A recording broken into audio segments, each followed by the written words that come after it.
সৌভিকের সাথে প্রথম আলাপ করার জন্য স্রোতের মনে উৎসাহ দেখতে পেল সার্থক। হ্যাঁ বন্ধুরা, ভিডিওতে লাইক দিয়ে দেখতে থাকুন। সার্থক বাড়ি ফেরার আগেই যখন রাইয়ের বৌমনি স্রোত এবং রাই চলে আসে, ঠিক সেই সময় সার্থকের বাবা বলতে থাকে যে আরে ওয়েলকাম ওয়েলকাম ওয়েলকাম, তোমাদের জন্যই আসলে এতক্ষণ ধরে আমি অপেক্ষা করছিলাম, বড্ড বেশি দেরি করে ফেললে যে।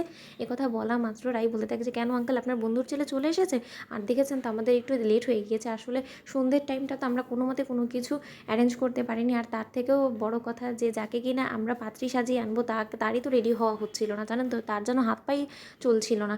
ও বড্ড বেশি আজকে দেরি করে ফেলেছে। কথা বলা মাত্র রায়ের বৌমনি বলতে থাকে যে বারে, যাকে কিনা আজকে দেখতে আসবে সেই একটু সাজগোজ করবে না তো কে করবে, আমি তুমি বলো তো রাই। ওদিকে রাই বলতে থাকে যে সে ঠিক আছে, আজকে ওর দিন, ওরই তো সাজার অধিকার আছে, তাই না? এই কথা বলা মাত্র সার্থকের বাবা বলতে থাকে যে ঠিক আছে, বরঞ্চ চলো এসে আমরা বসি, আমার বন্ধুর ছেলে প্রায় এসেই পড়েছে, আমাকে ফোন করেছিল যে আঙ্কেল আমি প্রায় আপনাদের বাড়ির সামনে চলেই এসেছি। এই কথা বলতে না বলতে সার্থক যখন চলে আসে, ঠিক সেই সময় স্রোত এক দৃষ্টিতে সার্থকের দিকে তাকিয়ে থাকে আর বলতে থাকে যে স্যার আপনি এসেছেন, আসলে আমি আপনাকেই খুঁজছিলাম, কেন জানি না বারবার করে আজকে আপনার কথা খুব বেশি মনে হচ্ছিল, আমি তো ভেবেছিলাম যে আপনি হয়তো আজকে আমাকে সঙ্গ দেওয়ার জন্য আসবেনই না। ওদিকে সার্থক মনে মনে বলতে থাকে যে স্রোত, আমি খুব করে মন থেকে চেয়েছিলাম যে হয়তোবা তুমি আজকে কোনো একটা বাহানা করে হয়তোবা আজকে তুমি আসতে চাইবে না, কিন্তু তার শর্ত তুমি যে কেন এলে, এখন নিজের পায়ে নিজেই কুড়োলটা মারবে, সেই সৌভিকের সাথে তোমাকে মোটেও মানায় না।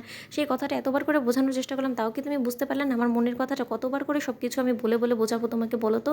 এই কথা বলা মাত্র সার্থককে ওর বাবা বলতে থাকে যে সার্থক, তুমি বরঞ্চ তাড়াহুড়া করে একটু ফ্রেশন আপ হয়ে আসো তো, কারণ এক্ষুনি গেস্টরা চলে আসবে। এই কথা বলা মাত্র সার্থক বলতে থাকে যে কেন বাবা, তোমাদের গেস্টদেরকে অ্যাটেন্ড করার জন্য যথেষ্ট পরিমাণে মানুষ তো এসেছে, এখন আমি কেন থাকবো বলো তো? আমার উপস্থিতির হঠাৎ কেন এত ইম্পর্টেন্স পাচ্ছে বলতে পারো? এই কথা বলা মাত্র সার্থকের বাবা বলতে থাকে যে বারে, আমাদের বাড়িতে তুই যদি এখন না থাকিস তাহলে ওদেরকে কি অ্যাটেন্ড করবে বলতো? আর আমার বন্ধুর ছেলে চেনে মাত্র তো একমাত্র তোকে, ছোটোবেলা থেকে তো তুই ওর সাথে খেলাধুলা করেছিস, এখন না হয় তোরা বড় হয়ে গেছিস, কিন্তু তাই বলে এখন একে অপরকে সঙ্গ দিবি না, সেটা কী করে হয় বলতো?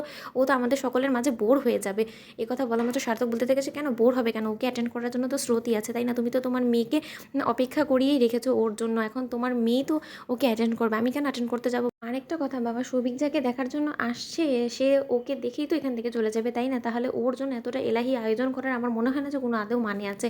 কথা বলা মাত্র সার্থকের বাবা বলতে থাকে যে সার্থক, তুমি বুঝতে পারছো না যে গেস্টদেরকে অ্যাটেন্ড করাটা আমাদের দায়িত্ব এবং কর্তব্যের মধ্যে পড়ে। হাজার হোক আমাদের বাড়িরও তো একটা মান সম্মান বলে কিছু আছে, তাই না? আমি তোমাকে অর্ডার করছি সার্থক, তুমি প্লিজ আমার রিকোয়েস্টটা রেখে এক্ষুনি ফ্রেশন আপ হয়ে আসো, সৌভিক ইতিমধ্যে চলেই আসবে। কথা বলা মাত্র সার্থক বলতে থাকে যে বাবা, আমি কথা দিতে পারছি না যে আমি থাকবো কি না, কিন্তু তার শর্ত আমি চেষ্টা করছি। এই কথা বলে যখন সার্থক রুমে চলে যায়, ঠিক সেই সময় সার্থক মনে মনে বলতে থাকে যে মেয়েটারও তো কম উৎসাহ দেখছি না, ওর উৎসাহ না থাকলে কেউ এতটা সেজেগুজে আসে? আজকে তো বেশ সাজগোজ করেই এসেছে, তাহলে তো এটা বোঝাই যায়। আমার কাছে তো মনে হচ্ছে যে পরিষ্কার যে ও সৌভিককে বিয়ে করার জন্য একবারে উদ্বিগ্ন হয়ে রয়েছে, কখন সৌভিক আসবে, ওকে পছন্দ করবে, সম্মতি দিবে, আর অমনি ও বিয়ের পিড়িতে বসে যাবে।